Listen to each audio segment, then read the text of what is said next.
हल्ली मोबाईलवर एवढे ऍप्स आहेत, गेम्स आहेत, ते खेळा ना.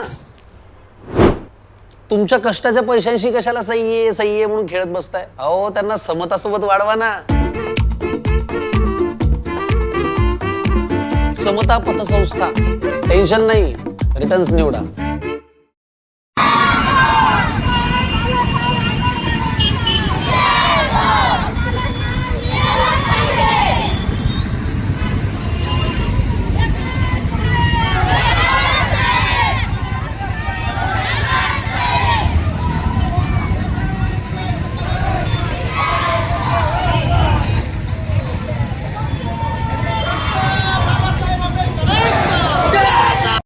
कोपरगाव तालुक्यातील मळेगाव थडी येथील सयाजी बाबूराव मोरे व त्यांच्या कुटुंबावर झालेल्या हल्ल्याच्या निषेधार्थ सकल आंबेडकरी समाज व संघटनेच्या वतीने सोमवारी कोपरगाव तालुका पोलीस ठाण्यात ठिय्या आंदोलन केलंय.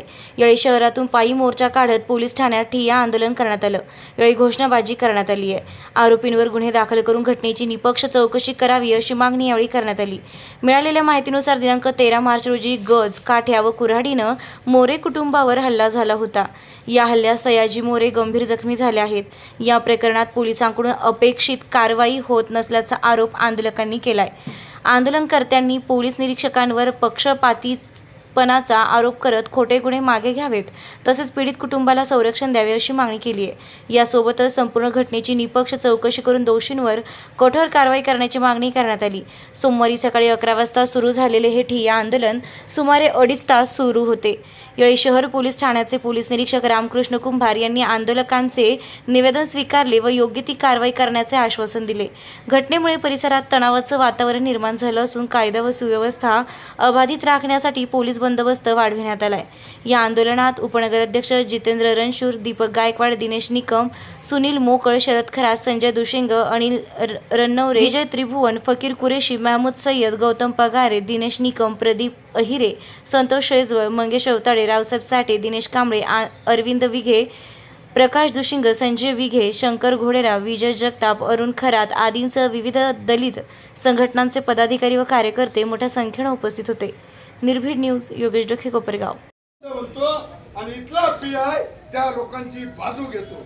आमचं म्हणणं ते आहे. गुन्हा दाखल झाला, आमच्यावर 307 झाला, आम्हाला 12% सयाजी मोरे दाखवण्याचे ऍडमिट, त्याच्या कुटुंबातले 2 जण ऍडमिट. त्या दिवशी रात्री संध्याकाळी मी इथं 6:30 ला आलो.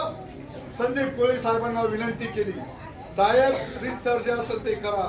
मी विनंती केली, मी म्हणणार नाही अॅट्रॉसिटी करा, मी म्हणणार नाही अॅट्रॉसिटी करा, पण जे रितसर दिसतंय ते गुन्हा दाखल करा. मी इथं आल्यानंतर ते कुटुंब इथं बसलेलं होतं, समोरचं कुटुंब. मला पाहिलं ते इथून जेव्हा पळून गेलं, मला पाहिलं ते इथून पळून गेलं. मी फिर्याद द्यायला लावली. माझ्या नंतर विजू भाऊ आले. मला वाटलं 307ची फिर्याद झाली असेल. आमचे एक नगरसेवकाचे चुलते वारले होते. मी तिथं गेलो. 9:15 मला मोरे भेटला आणि सोडलं. 9:30 12 वाजता सुनील वावळकरचा मला फोन आला. सुनील वावळकर, मी साहेबांना फोन केला. सुनील वावळकर मला म्हणे, जितू भाऊ आपल्यावर 307 दाखल झाली. म्हटलं त्यांच्यावर कोणती झाली? आणि त्यांच्यावर 326 झाली. मी 12 वाजता पीआय संदीप कोळेंना फोन केला. मी कोपरगाव नगरपालिकेचा उपनगराध्यक्ष आहे.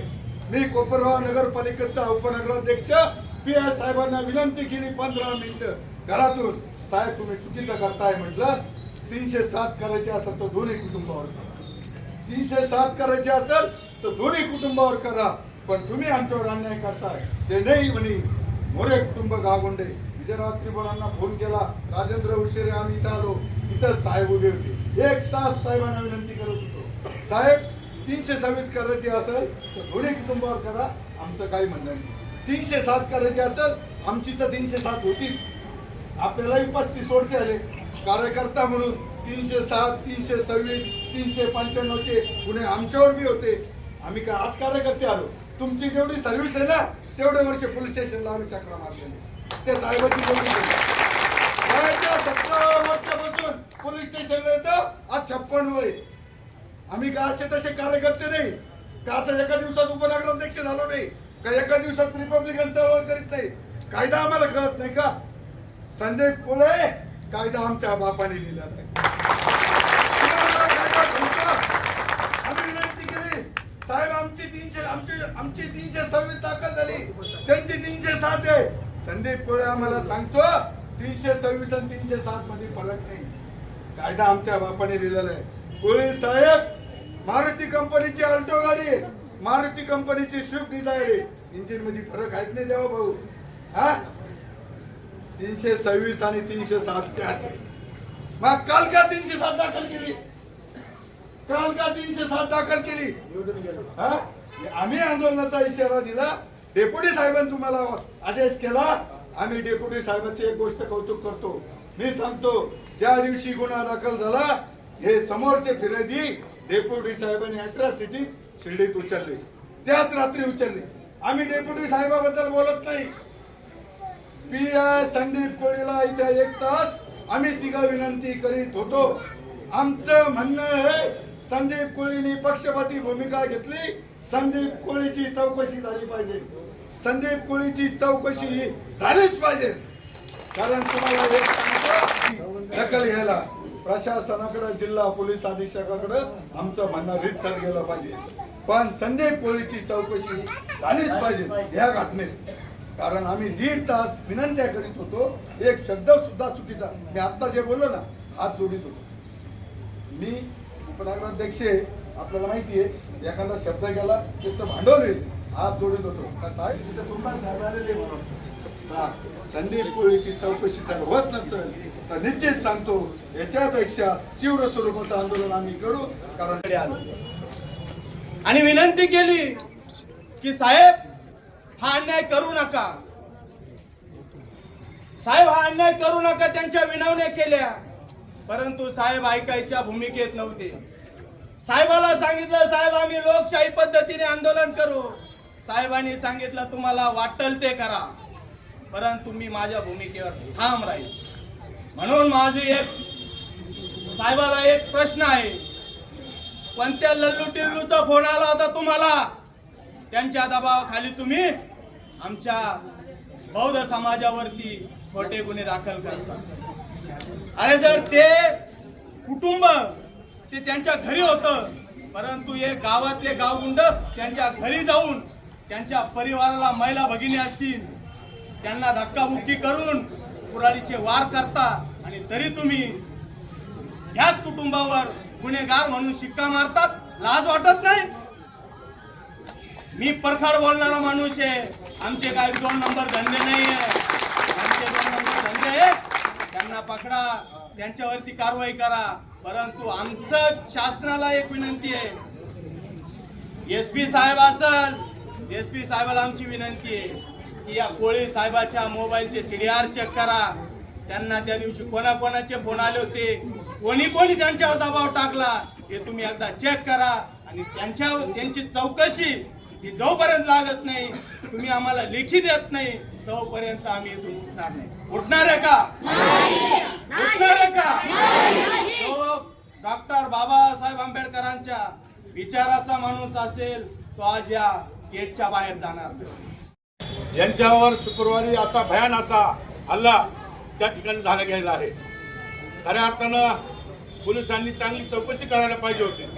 त्या ठिकाणी पंचनामा झाला असं माझ्या माहितीनुसार आहे, परंतु जे आरोपी आहे ते आरोपी जेलमध्ये आहे हेही कळालं. पण ज्याला लागलं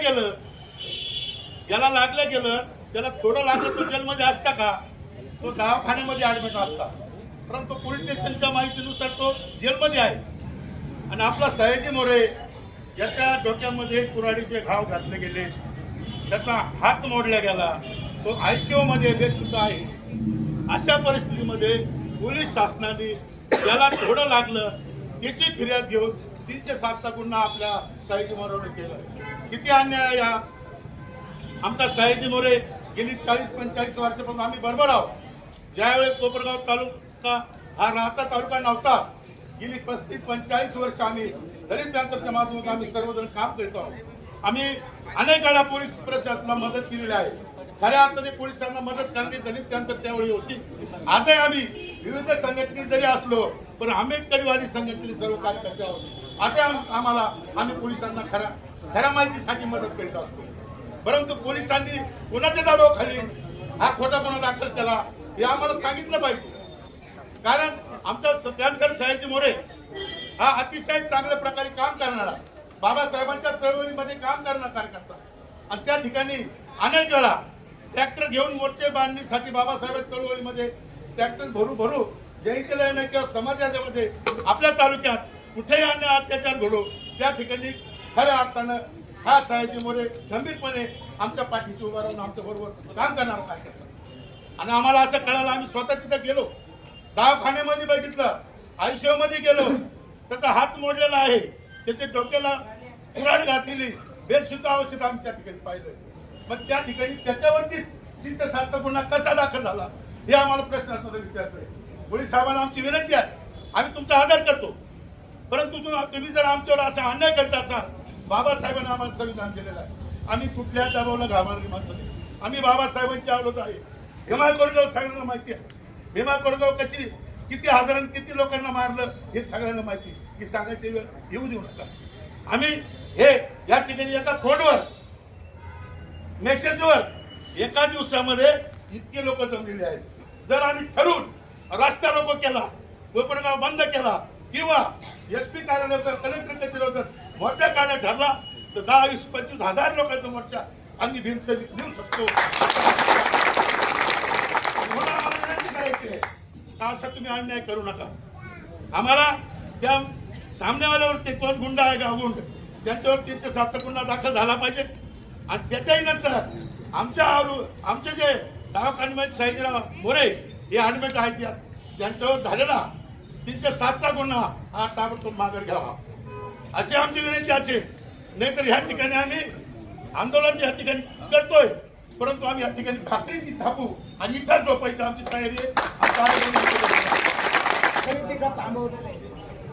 पोलीस प्रशासनाची एवढी विनंती आहे तर तुम्ही जर समोरचा माणूस आला तर त्याची ऐकून घेण्याची मास्टर ठेवा. शासनाने तुम्हाला याच्याकरता बसवलेला आहे. कुठल्या नेत्याचा फोन येत असेल आम्ही सुद्धा त्या नेत्याला जाग विचारायला तयार आहे. गव्हर्नमेंट सांगतं का या पद्धतीने असे कदम लागले जातात.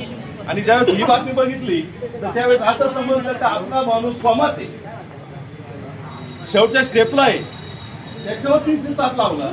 आणि जो फुटलेला 7-8 टाके पडलेले, 2च टाके पडलेले, त्या ठिकाणी त्याला 326 लावला. 326 उलटपालट गुन्हे त्या ठिकाणी दाखल झाले. तर मग प्रश्न असं चाललं काय, कारण जर हप्त्यामध्ये असा प्रकार होतो का जर जो माणूस एकदम गंभीर जखमी आहे त्याला आरोपी केलंय, म्हणजे जर एकूणच जर हे असेल आशीर्वाद, तर मला तर वाटतं की राजकीय नेते सुद्धा काय असेल, कारण जर राजकीय नेते या ठिकाणी फोन करतात आणि जर त्यांचा कार्यकर्ता असेल तर त्या ठिकाणी उलटपणे दाखल होता असं मी बघितलं. कारण ब्राह्मणगावमध्ये जो प्रकार झाला तिथंही राजकीय संबंध आले आणि संबंधामध्ये असा प्रकार घडला का पुढे फोन झाला आणि या ठिकाणी पुन्हा उलटा दाखल होतो. आजही त्या ठिकाणी 307 दाखल झालेला आहे. त्या ठिकाणी 15 दिवस झाले तरी आरोग्यांना अटकेत नाहीये. असा प्रकार त्या ठिकाणी होतो.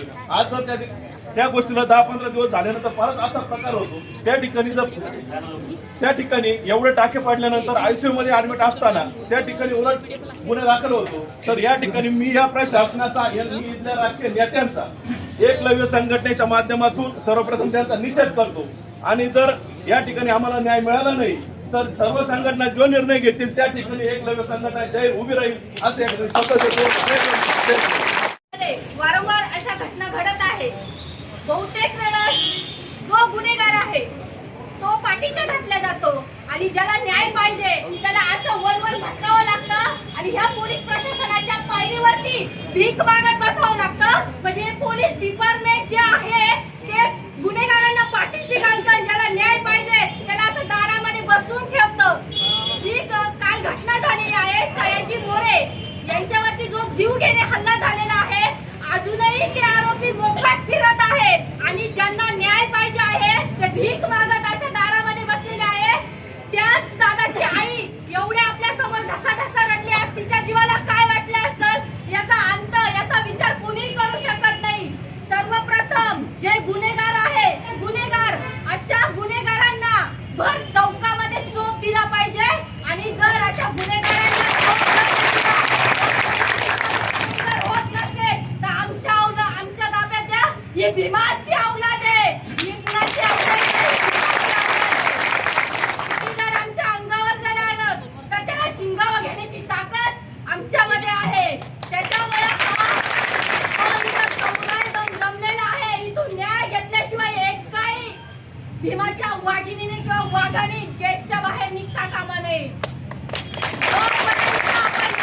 कोपरगावकरांसाठी एक सुवर्ण संधी. विस्पुते सराफांचा विश्वास आता वास्तू निर्मिती क्षेत्रातही दृढपणे उभा राहत आहे. कोपरगावच्या मध्यवर्ती ठिकाणी येवला रोड, रामग्लास शेजारी एकविरा कॉम्प्लेक्स हे भव्य रेसिडेन्शियल आणि कमर्शियल प्रोजेक्ट तुम्हाला हक्काचा पत्ता देण्यासाठी सज्ज आहे. कोपरगावात प्रथमच हायवे टच लक्झरी फ्लॅट्स, प्रशस्त शॉप्स आणि आधुनिक ऑफिसेस, तेही एकाच ठिकाणी. अधिक माहितीसाठी संपर्क करा 8208500041 आणि 9822551153. धन्यवाद.